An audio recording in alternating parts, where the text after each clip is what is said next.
Bocca. Chats with Gaetano Arnone. Gaetano Arnone is a good friend of ours. He's a master butcher who studied under the infamous Dario Cecchini. He's the head chef at Otto and just one of the best guys on the planet with a lot to say about food and life. So let's get into it. Here I am. Is the light all right? You need me to move or close the shades or something? No, that's good. Look at you. I wore this shirt for you. Dude, I have a shirt just like that my mom got. It was actually made by the same guy that made Elvis's shirt. What? Very similar. You know what? I might have to. Go get it. Put it on. Yeah, 1 second. Yeah. Okay, now we can have a real interview. Well, we've got to be serious about this. Oh, we're like brothers. Still got the tag on it. It's from That's part of the look. Elastic, cuff, and the arm elastic. Oh man. So, but yeah, this was double elastic. That's like a pirate look. His shirt guy. Oh yeah. That's gorgeous. Yeah. So I feel like I've been outdone. No. It's okay. It's good. All right. I can't take myself. Okay. Fair enough. How are you? I'm good. How are you? All right. Yeah? Yeah. I've been at home for a month. Yeah. How much bread have you eaten? I made bread a couple of days, and it was really frustrating because I can make 25 sheet trays of focaccia, but to make enough for 2 people apparently was beyond me. And working with my oven is, I couldn't burn toast in this oven. No. These are the limitations. These are the pressures that are put upon us to become great during the pandemic. You could put it like that. Yeah. Or you could just not make focaccia.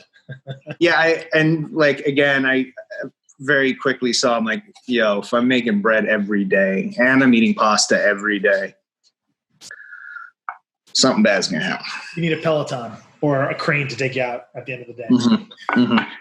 So how's life been? Well, let's see. We've been kind of on a shelter order here in New York City for about 6 weeks. I've been at home now for about a month. We tried to keep the restaurant open for a little bit to just do takeout only because you're still able to do that at the restaurant, but the business wasn't there, and it was beginning to it was getting dangerous. Yeah, it's tough. It's sad. Yeah. So it's been there was about a week of nervousness and kind of having to adjust or kind of come down from that kind of that constant state of New York City restaurant adrenaline that you're always in. Right. And then it's been nice to feel a little bit rested, and then spending a lot of time reading books, reading old cookbooks, trying to stay stimulated with whatever I can, trying not to let whole days go by with, binge watching Netflix and that kind of stuff. Yeah, this must be a new experience for you, a new feeling of what this thing is called rest. Like, what's that like for you? You feel, I can't speak for everyone, but I know a lot of my other colleagues, there's a weird sense of guilt that comes from just sitting around, that you should be moving, that kind of first in and last out mentality that has been, every day of my professional life for a decade in New York that I've been here, and before another decade before that outside the city, and then to just turn it off and not do anything. Right. A lot of us are fortunate to get unemployment, and if you're able to work out something with your insurance carrier, but there's a lot of us and a lot of guys that work in this industry and with me, and they don't always qualify for unemployment. Right. Yeah. If they're not from here, it's another story. So they're in a different, and every day that goes on, it gets a little bit harder. So trying to reach out to everyone, trying to secure them some work. So yeah, you can't get too deep into that mentality or else it gets really dark. But you try to make the most out of every day. I'm reading some, I got an old stack of books that I've been staring at for years, and I'm finally able to kind of chip my way through. And cooking a lot. Yeah, like have you started any projects during this quarantine that you wouldn't have been able to do otherwise? The project that I've started here, I'll show you 1 second. Oh boy, I hope it's another shirt. Yeah. Here's a zombie garden, because all of the home improvement stores are, either delivering. There's no dirt in New York. You got a glass and some saran wrap. That's as good as you're going to get. So I got some thyme, basil, some marjoram. That's the saddest thing I think I've seen during this whole thing. It's depressing. The marjoram is starting to sprout a root. It's been like a week. But I don't have anywhere to grow. Like I have a north-facing window. There's not really a windowsill. I can go to Central Park and get some dirt, but I don't know if you want to grow anything out of Central Park dirt. Yeah, you don't want to. There's bodies in there. It's not. We're gonna get a pinky. Well, that's exciting. So I guess that's a project. And then I've been helping a friend in Italy with some projects for his place. I have a big connection like you do to Italy and friends there, and kind of they're about 2 weeks ahead of us on every aspect, whether it's the quarantine or business or fear, so just connecting with them. And yeah, it's been interesting. How has your relationship with food changed, if any, during the quarantine? It's funny. I was thinking that I have cooked more in the last month than I've cooked professionally, like physically cooked things, maybe in 2 years. Like you're a cook, you're cooking, man. And when you're a sous chef, you're cooking a little less, but you're still in there cooking. And then by the time you get to executive chef, you're not cooking. You're making lists and placing orders and checking things and barking at people. So it's been nice. And like I said, I tried to make focaccia the first day. And I realized that I can make 25 trays of it, no problem. But to make, cast iron skillets full proved to be a challenge. Right. After the third day, I was like, I can't cook at all. Maybe this was a mistake. This whole career. Going to gardening, going to jar gardening. Making carbonara for two in one pan instead of just one pan per person, because I have room with 20 pans and I can make each one to order, and then trying to do that. So I've had to kind of take a step back. Every day, make breakfast, a light lunch, try to have a dinner with a protein, a vegetable, and a starch. And so it's been nice to kind of get back to just cooking and going through books and looking at a recipe and having to remind myself and remind some of my other chef friends who've called me like, I'm having a problem with bread. They're all having the same issues. It's like, wait a minute, we have to remember that we know what we're doing. We have to just use our head and figure out how to adjust. And right. Remember your training. Yeah. So yeah, it's been nice to connect me back to food. And it's interesting because, my background is in Italian food.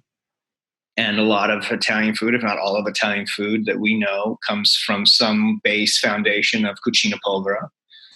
And all of these items that now are not cucina povera. And, in a time of crisis, I can't just run down to the store and get Calabrian chilies, chicken livers. It's not there.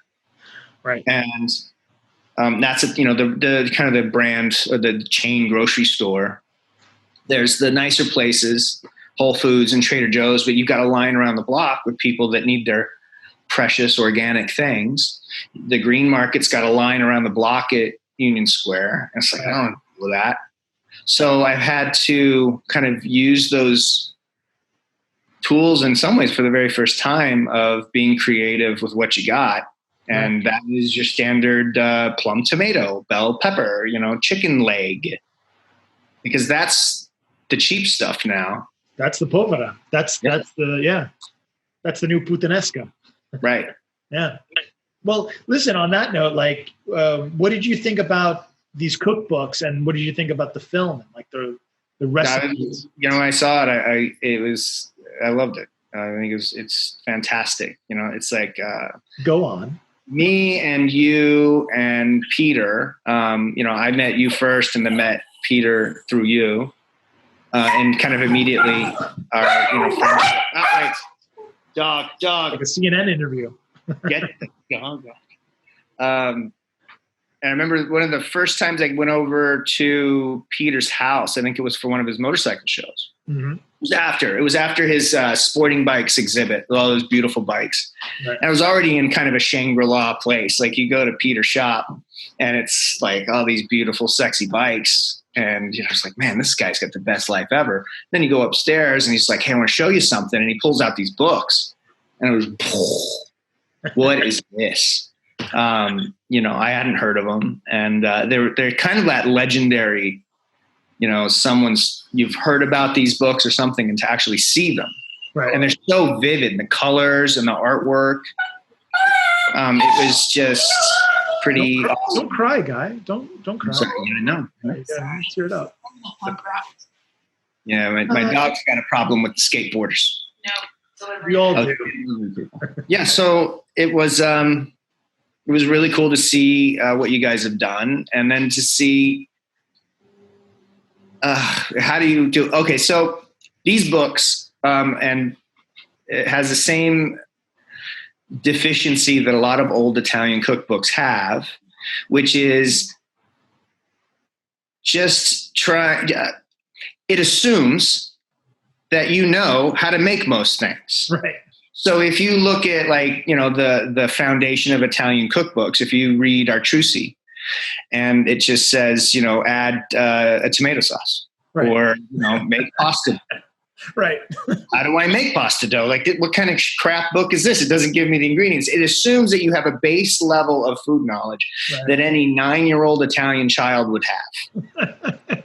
Right? You would know. And it also takes into consideration that it's different from every house, right? So they're not going to give you a recipe for a basic pomodoro sauce. Because it's your mother's pomodoro. It's whoever taught you. Eat it and then complain that you didn't put this in it because we put that in. It's like, okay, start with the foundation of what you like and then try to put these things in. Right. I've always loved. Yeah. And so you put that with this just trippy artwork. And, it just... it was a really cool moment. It was like that, when he opens the briefcase in Pulp Fiction. Totally. It really should have an LED light in the inside of the book that lights up when you Well, that's awesome. What did you think about us cooking? Because we are not chefs. And from a chef, what was your standpoint? Did you? I thought it was fantastic because, again, you're not chefs, and there's plenty of chefs out there now. It's easily YouTubeable, clickable. A lot of people have, reached out and said, hey, guy, you should do some cooking videos. And a lot of people are doing Instagram videos and various, whatever the medium is now. They're TikToking. I don't know why all of a sudden now, they need to see me make it. The information was there for them. They can figure it out. It's nice to see other people figure it out, instead of, holding their hand. Now, it doesn't mean I don't enjoy showing people how to make things and cooking with them, but a lot of cooking is less about what's on the plate, more about who's across the table from you. Yeah. And it was nice to see that while it was all about, these recipes and trying to do it, it was also about cooking and just figuring out together and enjoying that process and seeing where you went wrong and kind of going back the other way and enjoying that time spent with your friends. And that's really what cooking should be. It should be a little bit more. And at a time like this, I don't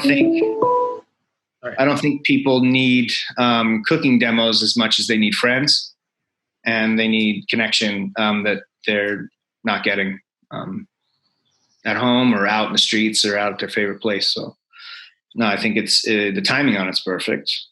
Yeah, no, I mean, we say it's the ingredients, not the dish, right? That's That's what makes the food taste good, is all the ingredients that go in. Yeah, cooking is like, it's like building a house, right? You're building that foundation. Then you're going to dig the basement. Then you're going to put the foundation in. And then you're going to build on top of it, build on top of it. And pretty soon you have this really cool, little safe shelter, but it's got all these different little rooms and components that come together to form a house. Right. And that's a lot of Italian cooking in its simplicity is you're building, flavor level after flavor level, and you're kind of building up to this crescendo and getting the most out of each ingredient that you can. If you start with the good stuff, then of course you're going to be able to get there easier. Right. A lot of it is technique, and yeah. That's awesome. Well, my last question to you is, do you love Italy? Italy has been very good to me. My fascination with Italy began when I was about 5 years old. I found an old National Geographic about Pompeii. And I knew, what I did know was that was where my family was from in this country. And then growing up in Southern California, where being an Italian family was like being a zoo attraction. We were the only ones, so they just kind of look at us and drive on. I only knew what I saw from, the movies. And, so like being a Brooklyn Italian and The Godfather, and that was it. Like, that's what I knew Italy to be. When I was 19, I went to Italy and went to school, and my mind was blown because it was not what I saw on the screen. It was a whole new thing, and spent the next 20 years going back and forth. I worked for a small butcher shop in a very small town of 900 people, and made friends that are now my family. I was married there, and it's been very good to me. It's given me a career. It's giving me interest and passion every day. So that's beautiful. Yeah, it's funny the way that we say it is that it's been good. It's shown us so much love. It's not that we enjoy it so much. It really shows you a lot of love in a lot of different ways. Yeah. Unlike a lot of other countries. I don't know why that is. I think they're just. Yeah, I feel like I've taken from Italy a lot more than it. It's given me a lot, but I feel like I've taken a lot. And so, Sure. When I see in a time of struggle like this, I feel more inclined to be over there to help. Yeah. Well, hopefully, some people feel generous and can help. And if not, just send love and, it'll bounce back. Italy's been going on for a couple thousand years, as far as I understand. Italy's going to be just fine. It survived Nero, so it'll survive. Yeah, I read the Leopard, or Il Gatto Pardo. Il Gatto Pardo, yeah. Sicily in the 1860s, and they're in this time of turmoil, time of crisis, and it just all comes down to everything has to change so that nothing can change. Right. Well said. Non è cambiare tutto per cambiare nulla. Bravo. So it's, they'll be fine, but they'll do it because they're resilient, and they're always looking forward. They got their head up, but their chin down. Another Well said. Well, man, I look forward to sharing a bowl of pasta with you soon. I can't wait, man. We'll let's do another one of these, and we'll cook at the same time. I would love that. And then way we can enjoy a dinner and a glass virtually. Perfect. And until then, don't shake the pan too much. I won't. Don't be a pan shaker. No pan shaking. All right. Love to everyone, man. I'll see you later. Ciao, ciao. Ciao. 20 rare cookbooks, 4 tasty dishes, 2 best friends. Watch the film, see the books, help Italy recover. Get hungry at ItalyInBocca.com.